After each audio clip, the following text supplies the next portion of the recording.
শিরক নয়। যেহেতু আমরা শিরক করি না, তাই শিরকের ফতোয়া তোমাদের উপর লেগেছে। আর তোমাদের উপর যখন লেগেছে, কোরআন বলছে তোমাদেরকে শিরককারীদেরকে বিবাহ করা যাবে না। এই জন্য সুন্নিরা বুক ফুলিয়ে বলে, যারা শিরকের ফতোয়া সুন্নিদের উপর দিয়েছে, এইরকম কোন ওয়াহাবীর সঙ্গে সুন্নিদের বিবাহ চলবে না। কথাটা কি বুঝাতে পারলাম? জি। এরপরে মানুষকে ধোঁকা দেওয়ার জন্য, বোকা বানানোর জন্য বলবে, এই আমরা তো ভালো মানুষ, এই সুন্নিরা এসে ঝামেলা লাগায়। ও মানুষকে একটু চিমটি করে চুপচাপ বসে আছে। হ্যাঁ, আর ওকে যখন বুয়া করছে তখন বলছে না খুব বদমাশ। ঠিক ঠিক। তাকবীরাতুল ঈমান উঠান। জি।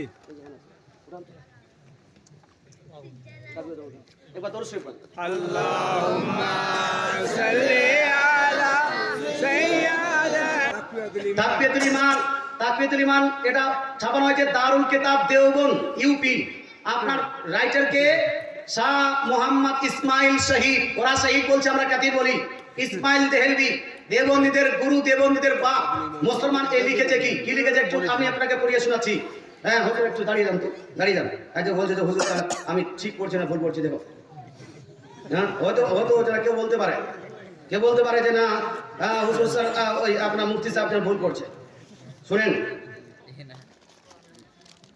अच्छा ऊपर থেকে লিখছে যে अजीज व अकारीब के लिए ले जाना, उसके आसपास के जंगल का अदब व एहतराम करना, वहाँ शिकार ना करना, दरख्त ना काटना, घास ना उखाड़ना, जानवर ना चढ़ाना, ये सब काम अल्लाह ने अपनी इबादत के मुसलमानों को बताए हैं।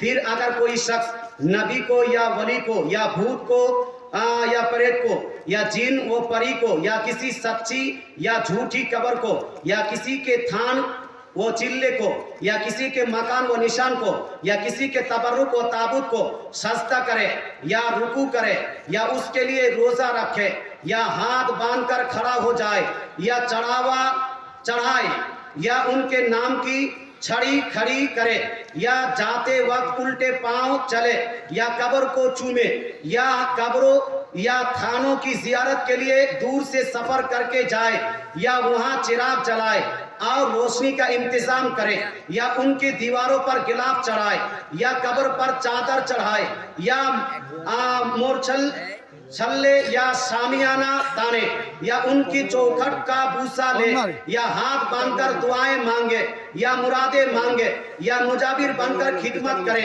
उसके आसपास के जंगल का अदब करे, घर से के और इसी किस्म की बातें करे तो इसने खुला शिरक किया। জোরে বলেন না নাউজুবিল্লাহ। কি করা বললো এখানে? এখানে অনেকগুলো এমন জিনিস বলেছে যেটা আমরা সাপোর্ট করি না, কিন্তু এখানে কি বলছে? মাজারে জিয়ারত করা, মাজারে চাদর চাপানো, মাজারের পাশে আদবের সহিত দাঁড়ানো, মাজারকে আপনার চুম্বন করা, মাজারের পাশে মাজারে খেদমত করা, অথবা মাজার থেকে আসার সময় উল্টা পা আপনার আসা, আদবের সহিত আসা, এই সমস্ত কাজ এবং মাজারে সফর করে যাওয়া সমস্ত কাজ হলো শিরক। সুন্নিরা করে কি করে না? করে কি করে না? তো সুন্নিদের উপর শিরকের ফতোয়া লাগিয়েছে কি লাগেনি? হ্যাঁ, হিম্মত যদি শিরকের ফতোয়া লাগানো থাকে, তো সুন্নিরা যদি অ্যাকচুয়াল শিরক করে থাকে, সুন্নিদেরকে বেটি দেও কেন? সুন্নিদের বেটি নেও কেন?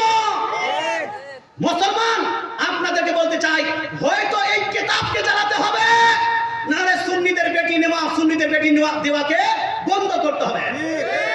ধোঁকাবাজি চলবে না। মুসলমান আপনাকে বলতে চাই, এরকম এই কিতাবের মধ্যে আমার জানা মতে 100-এর অধিক সুন্নিদের উপর শিরকের ফতোয়া লাগিয়েছে।